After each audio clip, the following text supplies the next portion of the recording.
Hey, before we jump into this episode, I'm so excited to tell you that you can now catch me on stage doing comedy. If you are in the great state of Indiana, Goshen, Indiana to be exact, I'll be at the Funny Farm Comedy Club October 4th and 5th with headliner Chris Wineland, October 11th and 12th with headliner Tyler Fowler, November 15th and 16th with headliner Jeremy Nunez, or Noons, I don't know. December 20th and 21st with headliner Dave Dugan, and then real soon, 2025 dates. It's happening. It's really happening.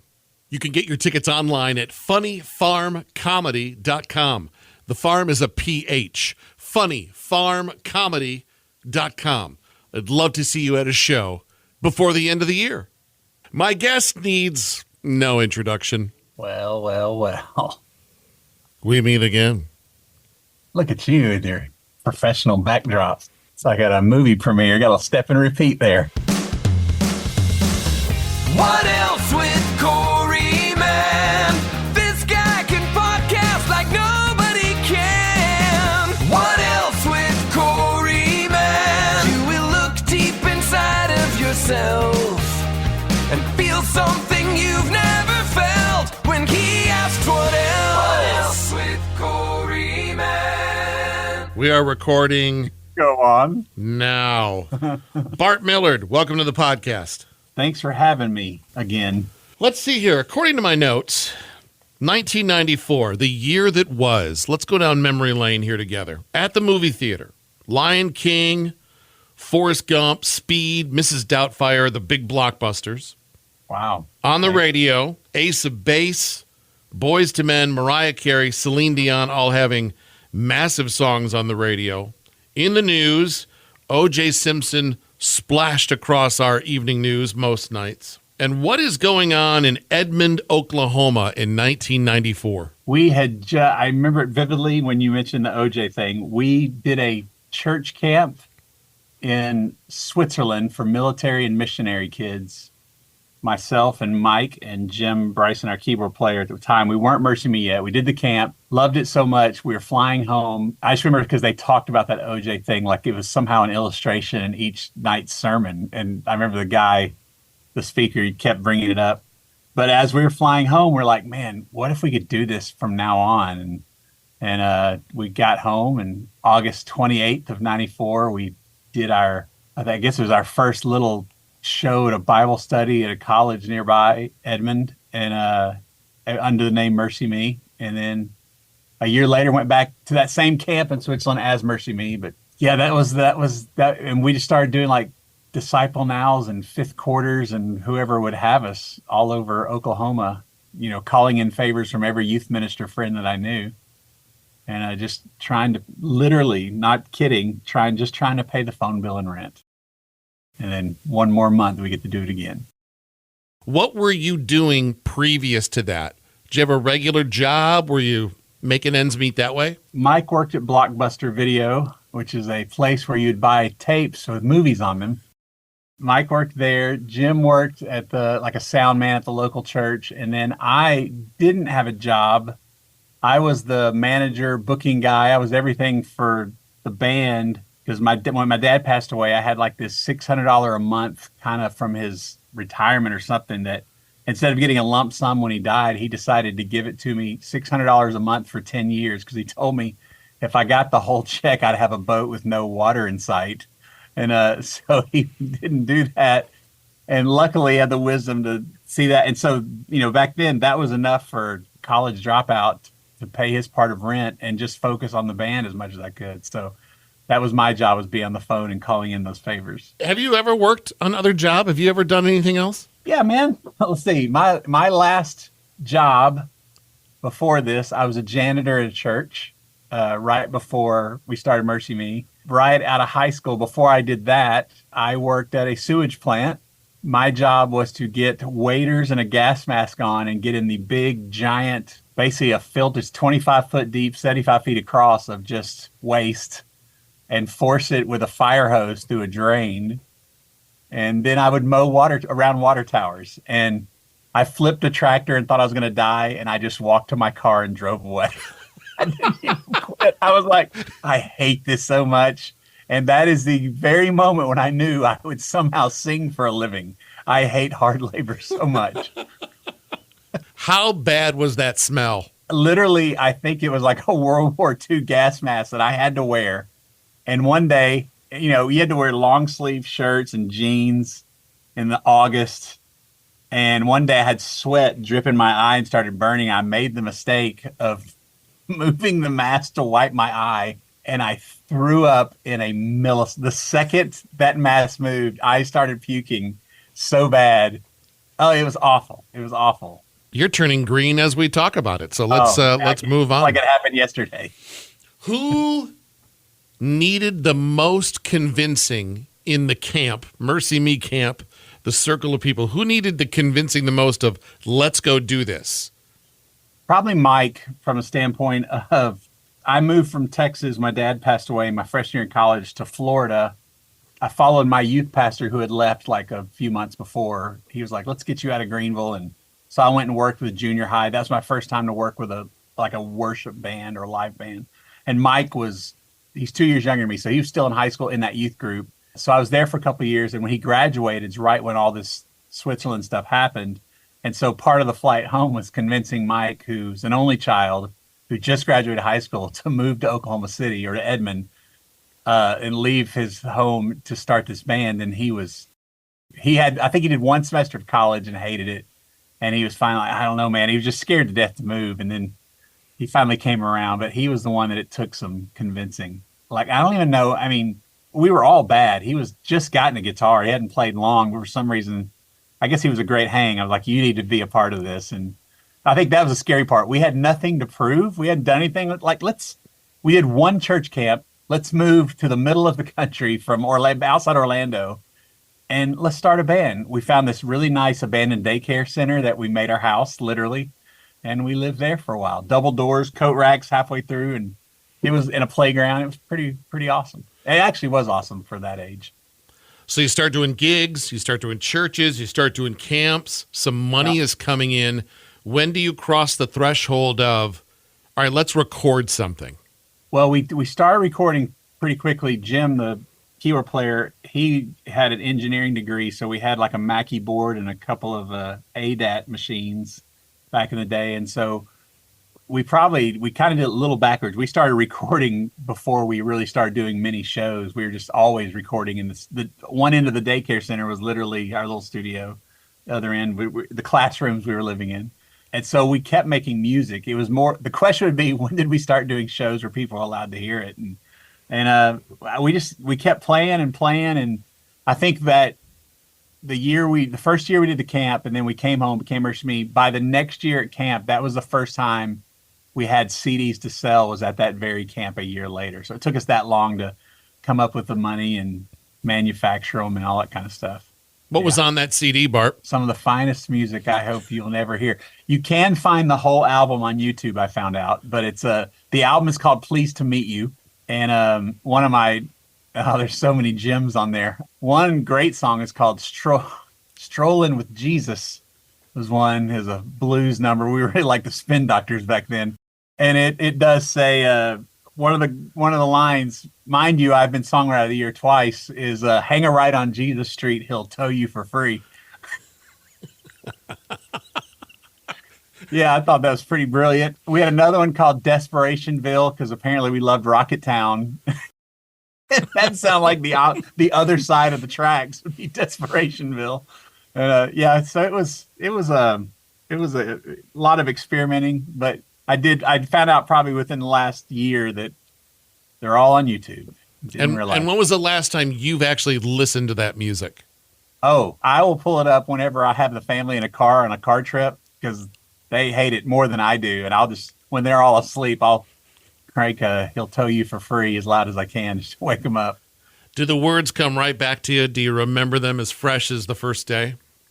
Oddly, they do. I couldn't tell you them right now, but when it starts playing, I remember. It's very, we loved Pearl Jam and Hootie back then, so my voice is significantly different. It's like, it's that kind of stuff. When did you find your voice? I guess I kind of found it when we had after we signed, we had some producers that came in and tried to get me to sing in the most weird ways. Like, and it was the first time that I had to like step up and like, hey man, no, I'm not doing that. And I think the voice was there. I found my confidence to just to be that and not try to be something else. And I think when it was up to me, I think I was trying to sound like a lot of people. When somebody tried to change, it to something I didn't like, I was like, no, this is what we're going to do. So it was probably those first couple of records when we signed.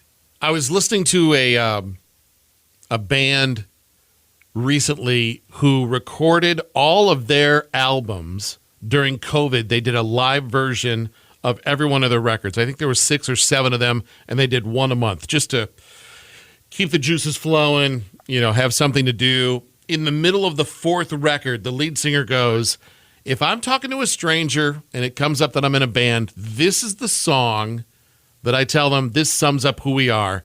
Give me your 3 songs to a complete stranger that sum up who MercyMe is. What song should I listen to? Okay, a couple questions. And I want them to figure out who I am, or what I think best represents us, like I'm most proud of, if you will. Because there's different things. I would go with what you are most proud of. If I'm trying to get a speeding ticket, it's I Can Only Imagine.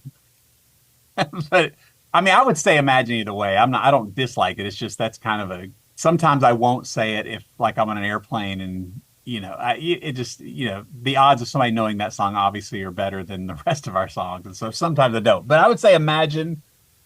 Yeah, if I tried to get them to remember me, it would probably be Imagine, Word of God Speak, and Even If. To remember us. Like that's if they're the odds are they're gonna know one of those songs. If it's stuff that I'm most proud of, Welcome to the News, probably the sweet spot, like Finally Home and Dear Younger Me.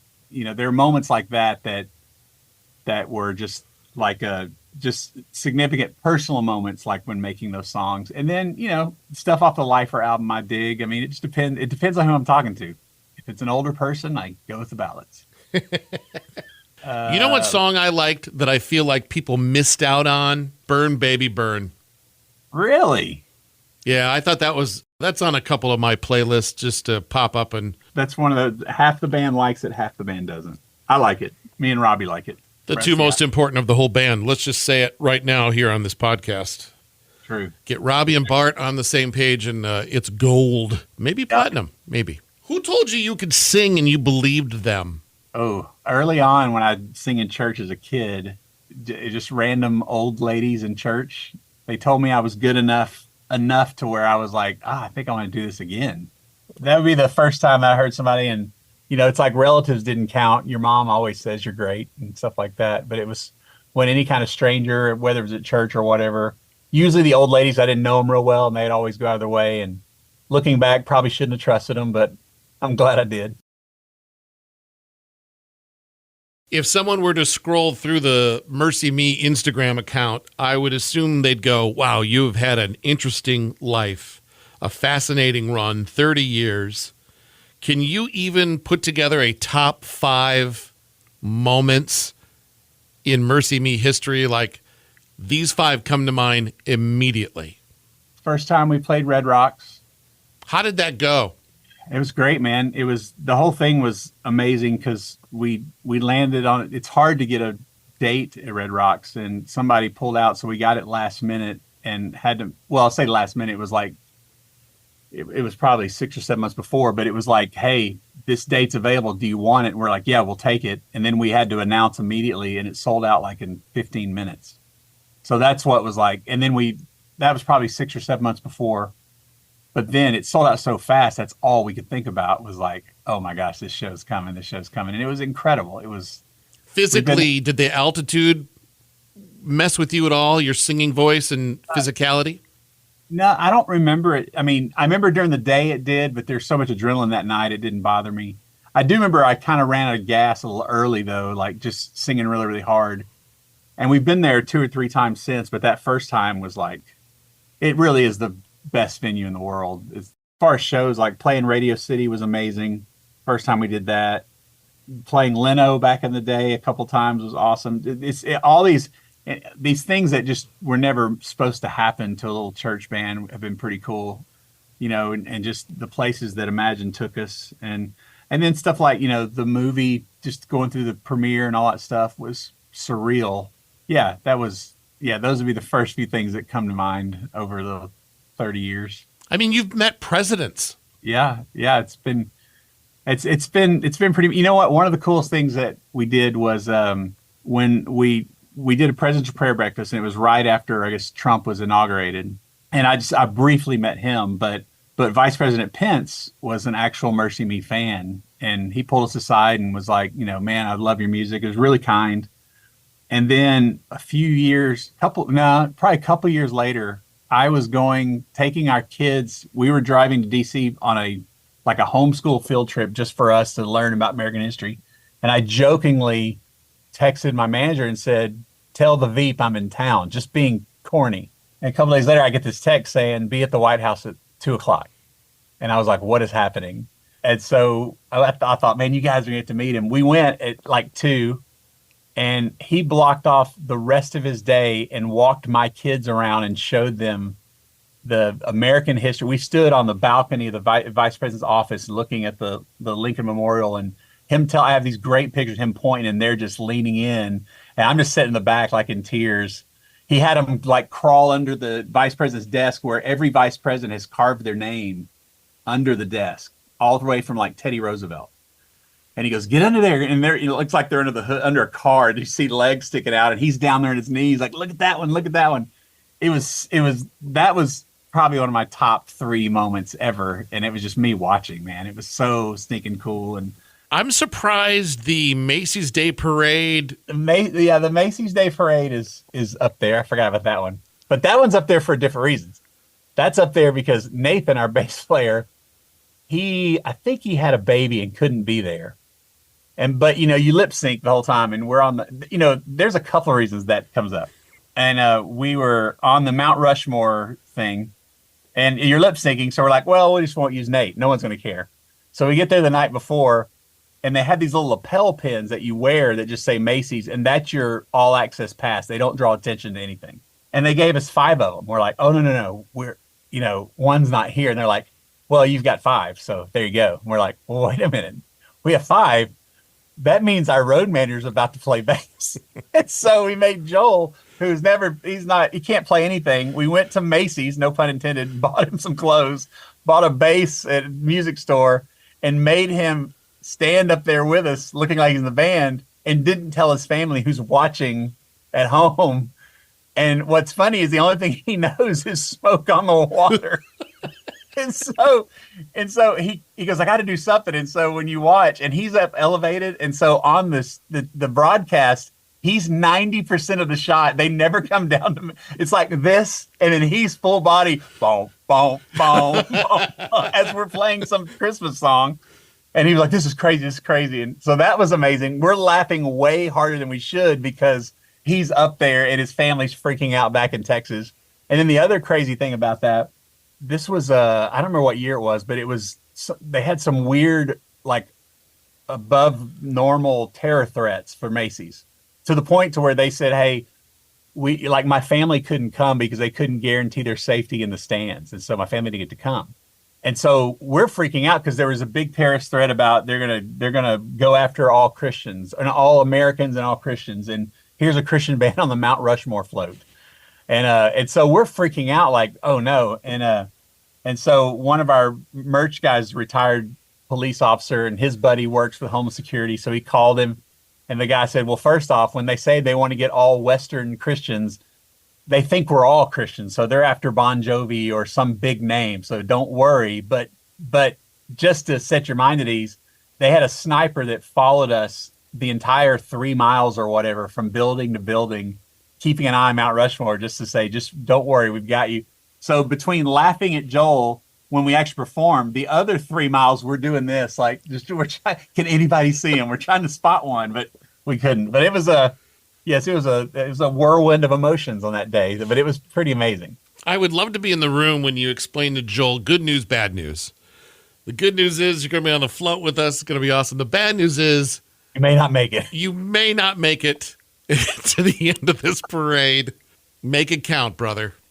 Oh, and then before they told us we have a tour bus looking lounge, like a green room for the artist. And it's really cold. If you want to go in there, you can get some water while we're literally waiting for our float to arrive and get on. So Joel, our non-bass player, he's just like, he's like, man, I'm just going to wait over here. I was like, no, you're an artist, dude. Come in here with me. So we go in and there's one little booth on the bus. I was like, sit down, man. We own this joint. And we sit down. And as we're sitting there, Rihanna and Questlove walk up and we had taken their seats. We're like, oh, sorry, Miss Rihanna. Sorry. So I went to the corner with Joel and stayed out of the way. Bart, is there anything left to do on your bucket list or checklist? Yeah, there's stuff to do.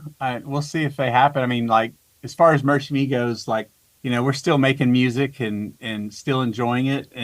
But there's other stuff like on the horizon, like from like movies and TV shows and stuff that I've somehow stumbled into. And it's been a blast, like as a storyteller, just playing around with it. Who knows what comes to fruition, but it's been some pretty cool. I've been in some pretty awesome meetings with people that I probably have no business being with, and they're actually listening to ideas. And so that's been amazing. What becomes of it, I don't know, but it's been a lot of fun. So we'll see. But as far as MercyMe goes, like, I don't know if we ever quit. We just do less shows, but we're still, we genuinely still like each other and love doing this. And sometimes I look at Zoom and realize, oh, I'm older than I think I am by the color of my beard, but we still feel like we're 16 and love making music and love doing it together. So I know you're probably on the front end of making some new music. Does it take any abrupt left turns sonically, or are you staying in your wheelhouse? I feel like you're also an experimenter. I feel like you try things. We're definitely on that end of the spectrum this time around. There's always, I mean, like, you know, for us to push the envelope is not really reinventing the wheel, but once we found this cabin and just realized that I say time's on our side. I mean, we've been doing it 30 years, so we're probably on borrowed time, but just, we don't have the pressure of deadlines. It's been fun to just to see where everything goes. And the music we're making now, like the early days, like when we were in Texas and guys were living different places, I would be with different songwriters or producers, and I would kind of steer the thing, and the guys would come in and play on stuff. But early days, we wrote everything together, and it's that again, like we have a producer, and 90% of the time we're in the room together creating stuff or chasing ideas, like we just started. So it's been the most fun we've had since like Welcome to the New was similar to that. Well, I don't know. The COVID Inhale Exhale was probably, since COVID, we've kind of stuck to our guns because we loved making Inhale Exhale so much and just trying things out and experimenting that we're like, why do we go back? And so this is kind of after Inhale Exhale, our last album, Always Only Jesus, most of that was an overflow from songs from COVID. This is like kind of our new batch of songs, if that makes sense. And so yeah, it's my fear is the label's going to step up and go, hey guys, let's tone it back. But we'll see. I love it. I don't know if anybody else is going to, but I love it. Do they follow along as it progresses, or are you the kind of guy, you'll hear it when we're done? No, it depends. But in the past, it's been some of that. But this time around, it's like, in the beginning, we track all the music first, and then I'll go back and start writing lyrics afterwards. Up until it's my turn to walk away with lyrics, we're all in. But now we're getting to that point right now where it's like, okay, let me finish lyrics, then you can hear it. But they've been with me the whole way. It's not a one day in, I'll see you in 3 months. It's now they're just waiting to hear what the mumbling of melodies I've been doing the whole time, what the words will actually say. So, but other than that, they've been on board together the whole time. Other than Robbie, he lives in Dallas, so he comes in, does his drums, and then he gets text of what the updates are.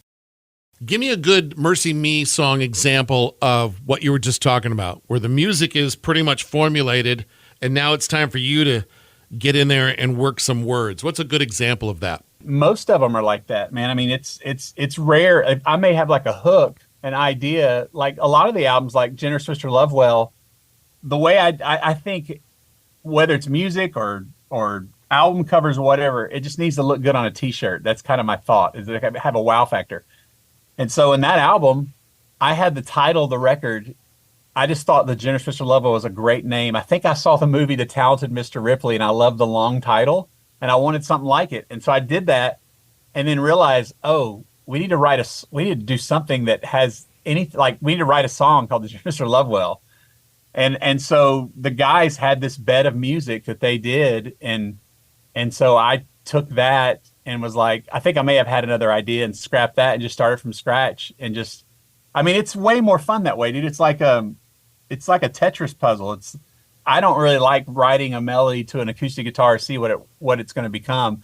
Man, the more produced and the more they can come up with. And Mike is killing it right now. Like, he's making demos that are so great, and it's easy to just want to go right to them.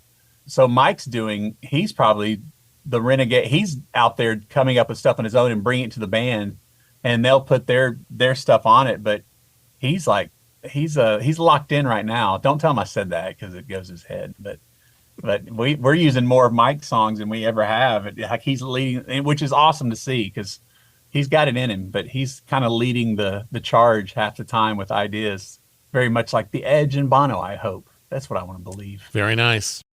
Who I saw with Mike in Chicago, and to this day, I still stay in that Kinsey Hotel that we stayed in because it's perfect in the middle of town.